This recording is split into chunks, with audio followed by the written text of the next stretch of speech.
ตอนนี้คือได้ยินน้องๆเพิ่นว่าตอนนี้มีคนมาเจ้าขายเฮือนให้บ่โดยมีจักวอนและจักหลังแล้วเพิ่นยังเจ้าขายให้ทันเด้หลังตอนนั้นยางไปนี่ค่ะใกล้นึงแต่เฮือนฮะเจ้าหน้าที่เหรอใครจะใจก็บ่ได้ฮอดนาทีนะประมาณชั่วโมงนึงนี่แหละบอกบ่ฮอดบ่ฮอดนาทีบ่ฮอดบ่ฮอดคือว่ามีไม้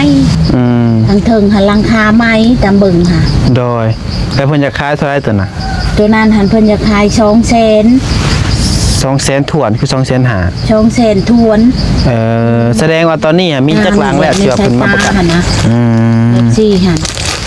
เพราะไงคือเจ้าก็บ่ได้มักปานใดแม่นตัวสมมุติว่าตัว400,000ได้ซะตัว400,000นี่หันก็คันว่าเอาก็มักบ่เอาสิเจ้ามักบ่ก็มักอยู่แต่บ่มีหน้าบ้านอันนี้หน้าแค่เพราะว่ามันหอมนึงค่ะตัว400,000บ่มีหน้าบ้านแม่นเดียวน้ำเอาพี่น้องเนาะเบิ่งถนนหนทางเข้าเละตุ่มเป๊ะนะพี่น้องเนาะเอาพี่น้องเอ้ยตอนนี้น้องวัดไซก็ไปเดินทางเข้ามาทางพี่เด้อพี่น้องเด้อทางบ้านสองเอ้ยน้องไก่ก้อยตัวบ้านน้องออนซ่อนว่าสั่นเนาะหลังจากที่ว่าเมื่อวานนี้นะบ่ได้มาแล้วก็มื้อนี้ก็มีโอกาสได้มาอีกเทื่อนึงนะพี่น้องก็เลยว่าเขามาเยี่ยมทางน้องๆเพิ่นก่อนพี่น้องเอ้ยโดยการทักทายสบายดีเด้อสบายดีสวัสดีพ่อแม่พี่น้อง FC เบิร์ดสุขุสุคนบ่สมองสุบอน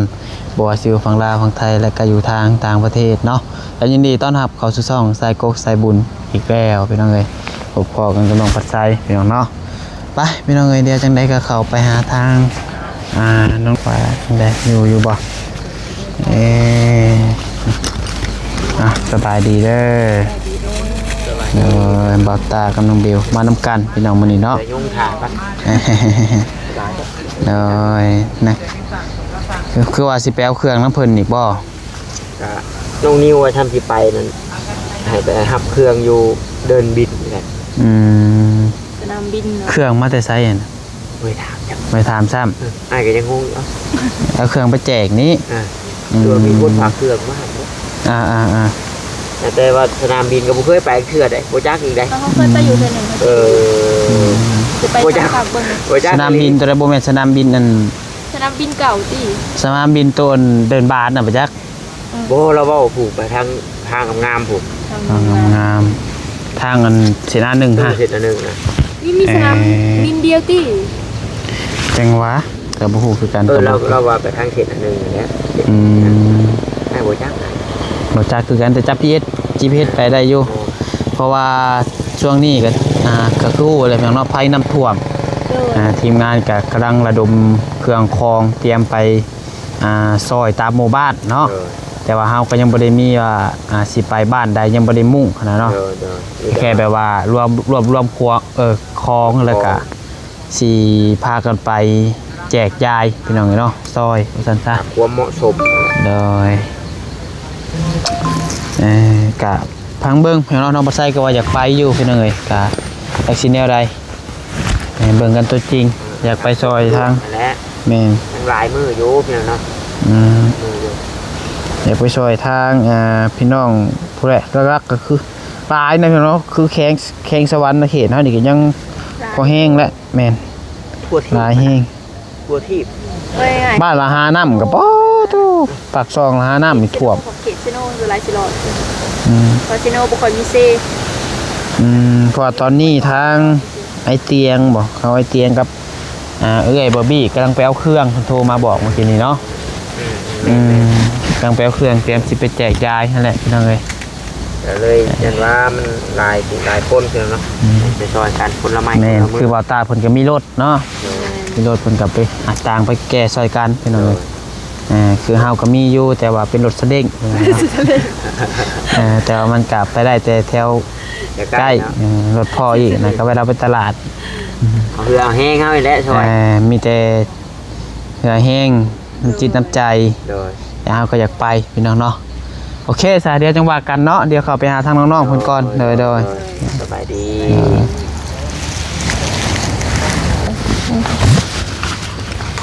พี่น้องไป ไป ทางน้องเอาน้องสอง สบายดีล่ะสบายดีโอ้มื้อนี้มีบ่อนนั่งเลยเนาะเธอ เดือดมัวๆเนี่ยเด้อพี่น้องนะขอโทษขออภัยหลายๆพี่น้อง นะมีกลางก็ได้ใส่คูณเอา คนหนึ่งเนาะ จริงแจ้งจังได๋เพราะว่ามี FC เพิ่นก็เม่นว่ากล้องสเวลคือมัวแท้ว่าใส่หน่วยสำห้องบ่าใส่ถ่ายพี่น้องถ้าว่าหน่วยหลักๆก็ใส่ถ่ายอยู่นะ เลย แต่ว่าบางทีบ่าใส่เพิ่นตัด ไปก็ได้ให้น้องเพิ่นได้ไหม ตีนเลยน้องล่ะ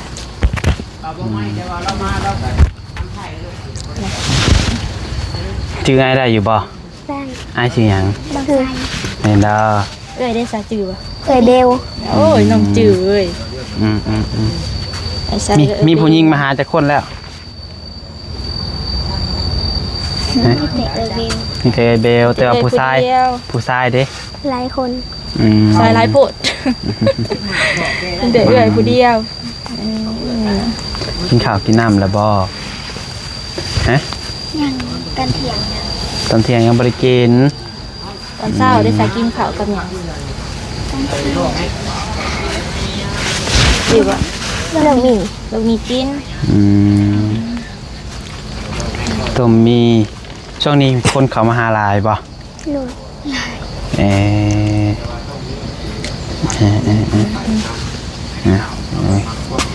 ฮอดแล้วจื้อบ่ว่ามีภายในเขามาหา จื้อซื่อเพิ่นบ่ว่ามีไผแหน่ กะจื้อได้อยู่แล้ว ในหนึ่ง ใส่ลองไหลให้เอ้ยเบิ่งดูถ้าว่าน้องจื้อจังได๋ 1 บาลี หนึ่งเบาลี่ 3 บาเต็งทอง 4 บาตา มาตา 5 บายาว6 บาเมฆ7 บานิ้ว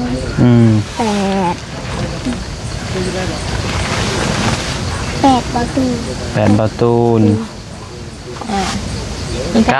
9 บาไฟ โดย เลย 10 เบล 11 หมดแล้ว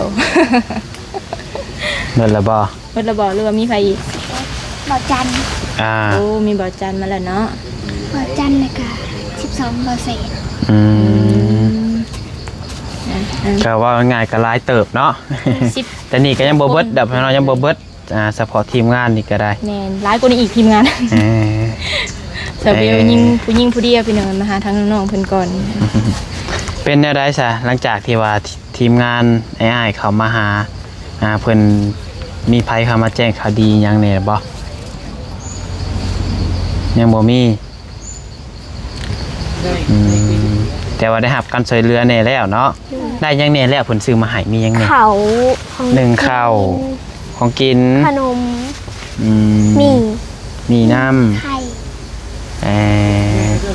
เม็ดปลากระป๋อง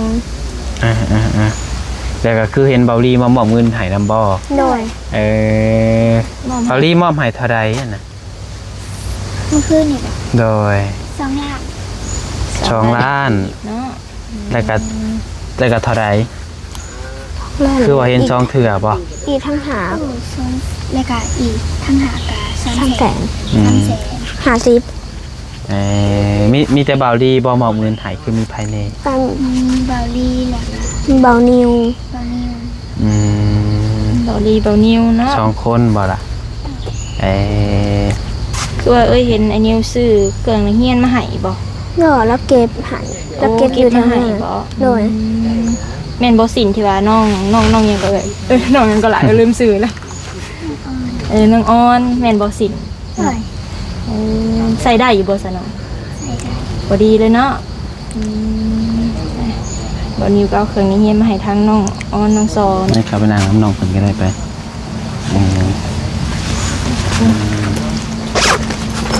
เป็นอะไรความรู้สึกอันหลังจากที่ว่าทางอ้ายเขามาหา ดีใจ ดีใจดีใจแห้งบ่ นั่งลิ้นน้ำน้องเพิ่นก่อนโอ้ตบตบเตียงเตียงนี่เอามาแต่ใส่ซะน้องล่ะ หามาหนึ่ง ไม่ได้มื้อหน้ามันอยู่หม่องนั้นพี่น้องหามาไว้นี่บ่ได้นั่งพี่น้อง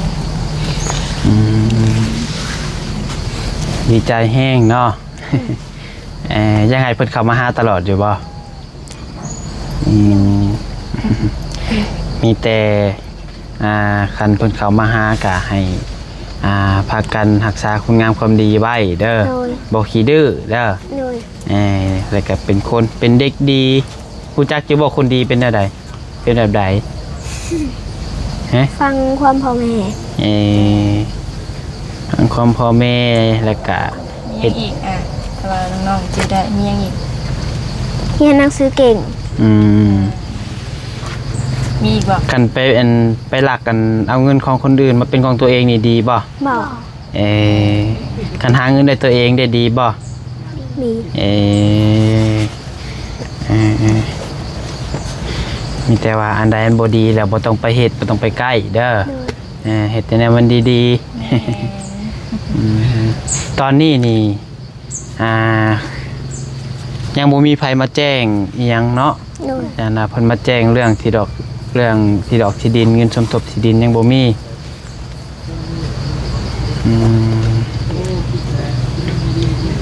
แม่ไปใส่สนอง แม่นั่งอยู่หุบ พอได้สละ ถอไปเรียบ โอ้ไปแต่เศร้าเลยบ่ โดย พอน้องเพิ่นเฮ็ดเวียกพี่น้องเลย คือว่าเห็นเพิ่นนั่นเห็นมันพ่อบ่ไปเบิ่งเงินที่ดินที่ว่าเพิ่นจะขายเนี่ยอยู่ คือขึ้นมาแต่วัดแล้วก็ไปดุมดินอยู่เทิงบางครัว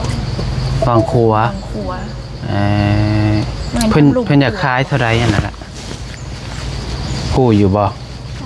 อันนี้ก็ยังบ่ฮู้เพราะว่าเจ้าของเพิ่น ยังบ่ฮู้แล้วคงราคาเคยได้ยินเบิ่งในคลิปมา250,000บ่แต่ว่ามีดินพร้อมเพื่อนหาได้ ต้องแสนหาก่อนอยู่เงินหลังนี้ ผมตอนนี้มีจักบ่อนแล้วที่เพิ่นจะขาย มี3บ่อนแล้ว บ่อน ตัว200,000หากันของพ่อเอื้อยตัวเราขี่อยู่ฝากอันที่สม ไกลบ่ซะอันบ่อนเพื่อนที่ว่าเพิ่นจะขายนี่ บอก ย่างไปจักประมาณจังนาทีอยู่ไสอยู่นี่ ข้างในแล้วก็อีกอันหนึ่งก็เงินลูกของเรา400,000 มีเส้นหาดินพรมเพื่อนบ่หรือดินเปล่า ยินของเพิ่น อยู่ไส400,000อยู่ในนี้บ่แม่นอยู่บ้านพลซิมบ่รู้จักอยู่ว่าบ้านพลซิม แถวอันบรรทัดรู้จักบ่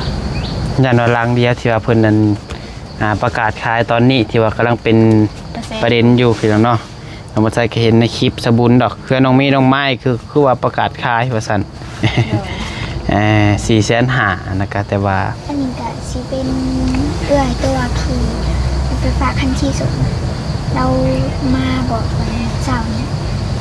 ตอนผู้ตายยังไม่ได้มา บ่มีคนมา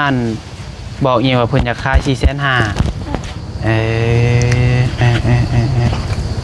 เงินกาผู้กะลูเรียบร้อย ปูกะโลเรียบร้อยเพิ่นอยู่แล้วบ่ เพิ่นอยู่แล้วเพิ่นอยากขายเอาเงินไปซื้อเขาวแล้วก็ไปอยู่เพื่อนทองคนดี จักว่าบ่แม่นเฮือนน้องเมย์น้องไม้เห็นจัก บอก เราบ่ได้ซื้อเมย์บ่ แล้วซื้อสะด สาวดำคนประมาณสำใดคน ำ เท่า กาสั่ง ใหญ่กว่าไอ้เบลบ่ แม่ก็เอ่ยบ่ เตี้ย บ่อันเราอายุประมาณจักปีพอฮู้บ่ ยังบ่ฮู้ ฮอดบ่20ปลาย30 น้องน่ะจะเดาบ่ได้ ถ้าว่าสุขุมสูงน้องน่ะจะเดาได้น้องตัวน้อยบ่ค่อย แม่จักก็ฮู้บ่ โอ้โอเคป้าจะไปเอ็นได้เมย์อยู่บนใดไปผูกก็ได้ปะไปหาแม่ปะเอาแม่เอาข้าวจีให้น้องนี่อะ ขอบใจ กิน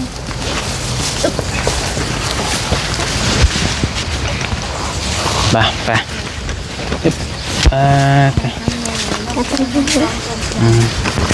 ไปถามเบิ่งรายละเอียดก่อนพี่น้องเนาะนี่ครับเบิ่งพี่น้องมีแต่ต้นหมอกต้นไม้เสียงเนาะ ขึ้นมาตอนไหนอะนะ ไปลงมาพี่เฮ้ยโอ้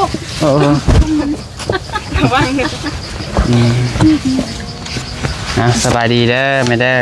สบาย เดินตังค์ ขอบใจละน้องละเราต่างไหนนั้น โอเคขึ้นนั่งใกล้กันก็ได้ โอ้พ่ออะไรหนู โอ้พอนอนอยู่นี่ โอ้ยพอนอนอยู่นี่ มีแต่ว่าอยู่เพื่อนหาแม่ก็ เอาเสียลงในกันเสียไป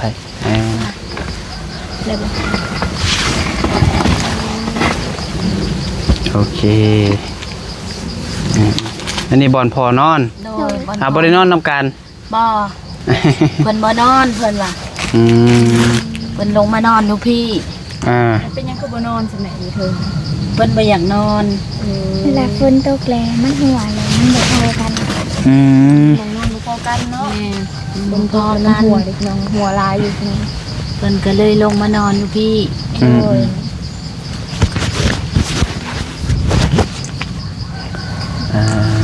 ตอนนี้คือได้ยินน้องๆเพิ่นว่าตอนนี้มีคนมาเจ้าขายเฮือนไห้บ่ โดย มีจักวอนและจักหลังแล้วเพิ่นยังเจ้าขายให้ คันเด้หลังตอนนั้นยางไปนี่ค่ะจะใกล้หนึงแต่เพื่อนฮะ เจ้าหน้าที่เหรอใครใกล้ ก็บ่ได้ฮอดนาทีนะประมาณชั่วโมงนึงนี่แหละบ่ฮอด บ่ฮอดนาที บ่ฮอดบ่ฮอดเนาะ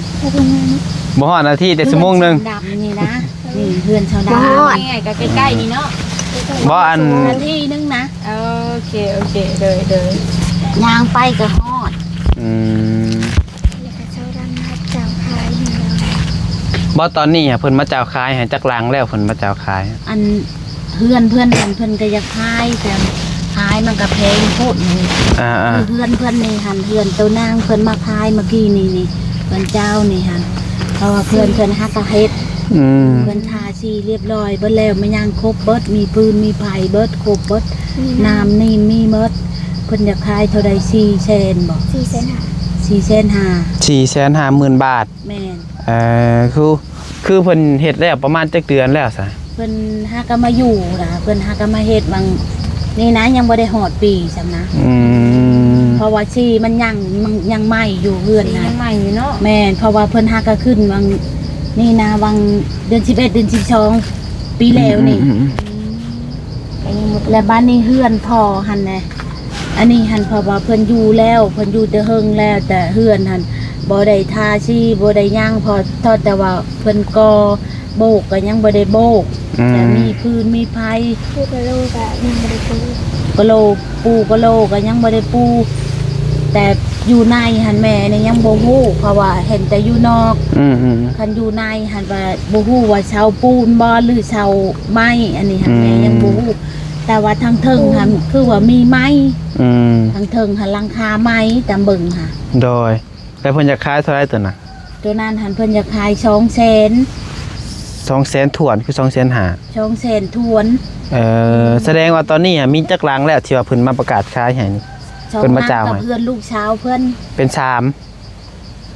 หลัง 2หลัง แม่ เอาคือได้ยินตัวว่าในคลิปเมลี่ว่าตัว250,000ได้ซะ ประตูนี่แหละลูกหันว่า250,000แต่พอหันน่ะแม่นี่เป็นคนทำมาเช้านี่หันพอหันว่าขายถึกๆนึงนะเพิ่นว่าเท่าใดถึกน่ะเพิ่นว่าขาย200,000พอ โอ้200,000แล้ว โอ้ย โอ้แต่กันเพื่อต่อเพิ่นก็จักว่า150,000ก็จักว่าสิได้ไปจักเนาะ บ่ว่า แต่ลูกอยากไปเบิ่งก็ไปเบิ่งซะก่อน โดย แต่ว่าลูกว่าสิพาไปเบิ่ง บ่ชูเจ้าไปเบิ่งแล้วบ่ซะ อัน ไปอยู่กับไปกับบ่ได้ไปเบิ่งเนาะแบบไปแบบไปมีเวียกนะเพราะว่าช่วงนั้นหันไปลูกน้องแต่ว่าเห็นผ่านๆซื่อๆบ่แม่นแต่ก็อยู่ในเฮือนทางการแม่ยังบ่เคยเข้าจักเทื่อมีแต่อยู่นอกนี่หันมีอยู่หน้าบ้านหันก็กว้างเติบหน้าบ้านทาง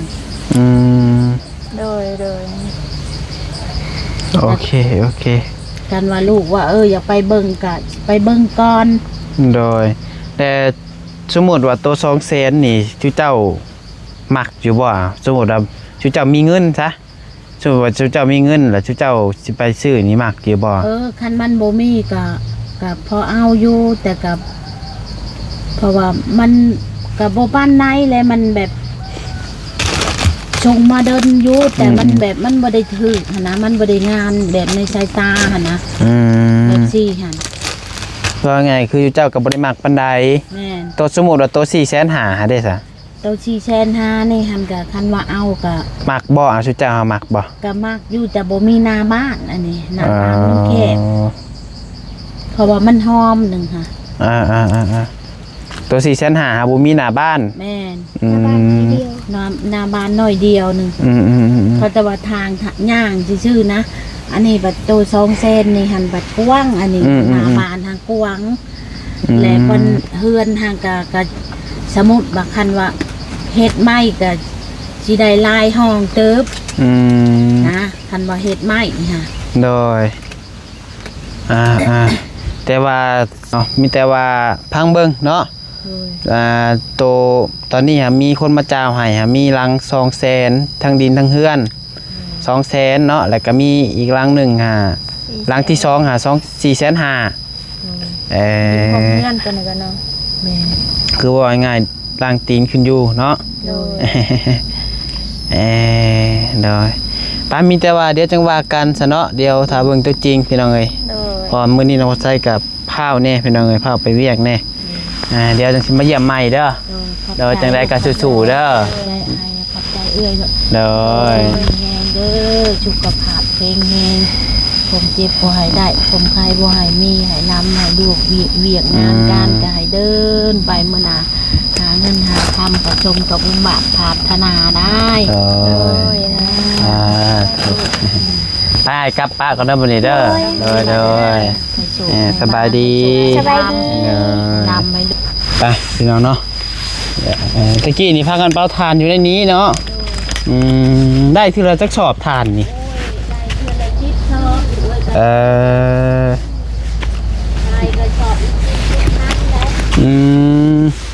ตะกี้เพิ่นเผาถ่านขายอันจักเดือนแล้วสาวบ่ได้เฮ็ดนี่ช่วงฝนตกแล้วดินถล่มเนาะเป็นยังไงเนาะนี่แหละเฮือนซานเพิ่นก็ได้พี่น้องเอ้ยเนาะกะมาอาศัยเพิ่นอยู่พี่น้องเอ้ยกะซำนี้เนาะเสาก็แบบน้อยๆแน่ๆก็ย่ำลมมันหัวเขานี่ก็ทีมงานได้พี่น้องเอามาให้นี่ก็ได้จักสอบเลย2 3 4 5 6กระสอบพี่น้องเนาะที่นอนน้องเพิ่นกะเนี่ยพี่น้องเอ้ยน้องภาษากินบ่ขึ้นเบิ่งเพื่อแต่ก็เสาก็เป็นเสาอันนี้เนาะไปมีแต่ว่าทางสำหรับคลิปนี้น้องภาษาขอจบคลิปเพียงแค่นี้ก่อนเด้อเพิ่นเด้อเดี๋ยวจังว่ากันเนาะผมขอบคุณในไลน์ทางมีผู้รักใหญ่อยากช่วยจากซอยทางครอบครัวน้องๆเพิ่นก็ยินดีเป็นสะพานบุญให้สำหรับมื้อนี้ลาแล้วสบายดี